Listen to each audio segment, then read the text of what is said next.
It's a beautiful day in Brotherton. Behind me you can see the proposed site for an incinerator at Ferrybridge Power Station. Now there are a group called A.I.R.E, and if you type that into Google you'll find them on the internet, or if you go to my website you'll find all sorts of details about them. And they're very concerned about this incinerator, and they invited me to a meeting with Professor Steenis, who you'll see other clips of. And he echoed the concerns of these people. So we have clinical depression goes up 9 times, heart attacks goes up 3 times, the baby deaths go up by an average of 8 point something per thousand, and then with the diabetes 2-3 times, and then we have the strokes and high blood pressure because of the effect of the metals and the particulates. And finally the cancers, which in Belgium went up 4.5 times above the national increase. All measured out using hospital doctors' records. We have a proposed incinerator which will produce dangerous emissions, and there are alternatives. I'm at the home of Pat and Don Simpson. Don is the chair of the A.I.R.E group, and got a nice cup of tea. Now, I suppose that Don and Pat could be accused of being NIMBYs, not in my backyard, but as you can see, the power station's well over the river. My concerns are that we have fallout from the chimney which can blow both ways. So it's not just the area of Selby and York and Hull, which Professor Steenis describes as being at danger. When the prevailing wind changes, it could be a big concern for the constituency of Normanton, Pontefract, Castleford, along with the neighbouring constituencies, right, Dewsbury, Halifax, because Professor Steenis elucidates that the fallout isn't a particular danger to places like this, which are immediately adjacent to this incinerator, but to places which are some 15, 20, 30 miles away, depending on the wind speeds.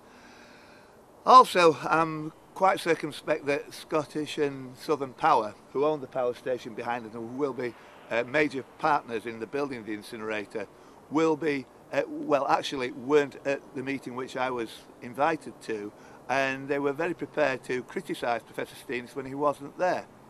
So I wish to be impartial on this. Nevertheless, I do believe in a precautionary principle, and the evidence I've received so far indicates that perhaps Scottish and Southern could have been more open about the conduct regarding what's going on here, and well, make up your own minds. I think our major concern as the A.I.R.E group is the fact that we have politicians around us who are sort of prone to, if you like, sit on the fence. To some extent we can understand that. It's very difficult for them to nail the colours to the mast, particularly when their own party tell them that this is their own party politics, and so it's very difficult to go against that. But we are very disappointed, generally speaking, with the attitude that our politicians take. We feel, as the A.I.R.E group, that we've taken to them very strong evidence about the problems that these things create, and they are still saying, well, we haven't got enough evidence, and until we see the evidence we will not make up our minds. Well, from the point of view of evidence from the application from Scottish and Southern, and from any other evidence from the Health Protection Agency or the Environmental Agency, they've got no evidence whatsoever to show that this isn't the case.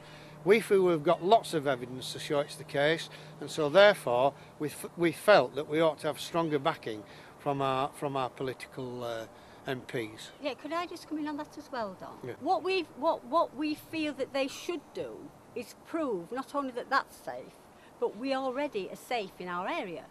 Because as far as we can discern, there are absolutely no air monitors to let us know what the gases are coming out of the power station right now. They have got monitors low down in the chimneys, but what's actually hitting the air and being moved around, we don't actually know.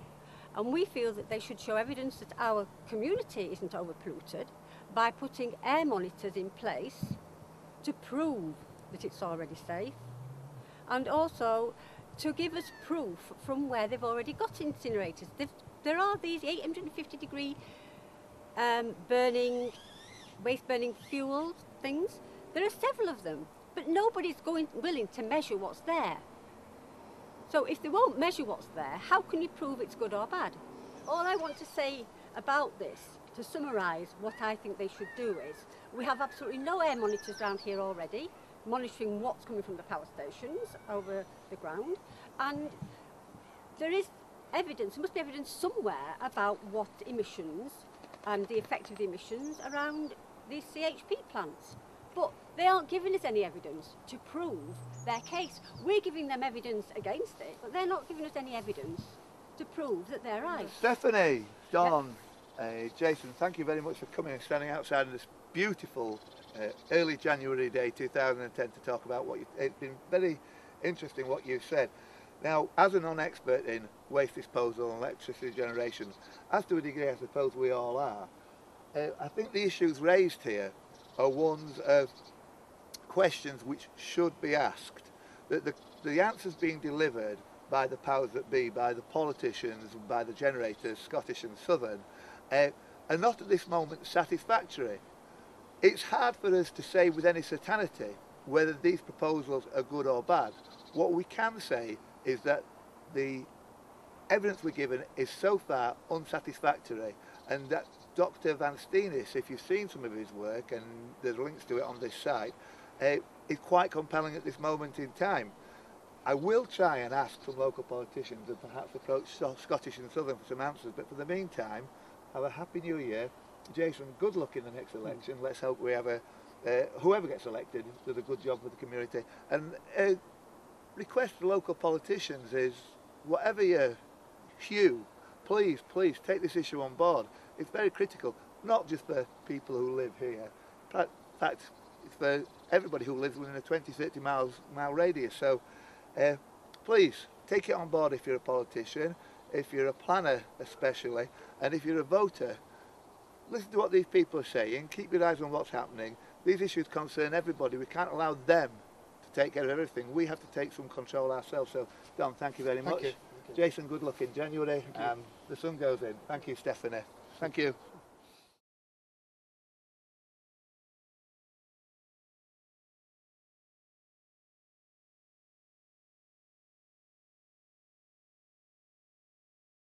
Others are going to the best system called plasma gasification, which is a sealed electric system where you put a welding arc across inside, and the temperature inside is not 850 centigrade as happens in the UK, or 1000 centigrade as America, or 1200 as happens in India. We're talking about 11,000 centigrade in the centre and 3,000 centigrade on the walls. So what happens is that the heavy metals, along with additives, form a hard glassy gravel, which you can use on car parks. And the gases, you can tap off the hydrogen because everything breaks down. So you don't get problems with all these problem organic long chain compounds. They break down to carbon, oxygen, nitrogen, sulfur, and so on. And you can tap off the hydrogen if you want to, and then burn the rest as a gas in a turbine or a generator. And they're working on fuel cells now. And basically the efficiency is 45% plus energy conversion, compared with an incinerator 15% in the UK. So, you know, where's the sums adding up? So what about the cost of this new equipment? The build cost is about 2/3 of an incinerator, and it can be built in some 9 months, compared with 3 years for an incinerator. And the running cost is 1/3, and there's not even the health bill to be added on. So you're talking about, say, £30 a tonne, total price, no more to pay, no PFI money, nothing to worry about, paid off in 7 years for a plasma plant. An incinerator, you're talking about a 25-year contract, astronomic PFI money put in, 120 million or so, with councils as part owners, so when things go wrong, who's going to pay the bill? The taxpayer. Now they go in with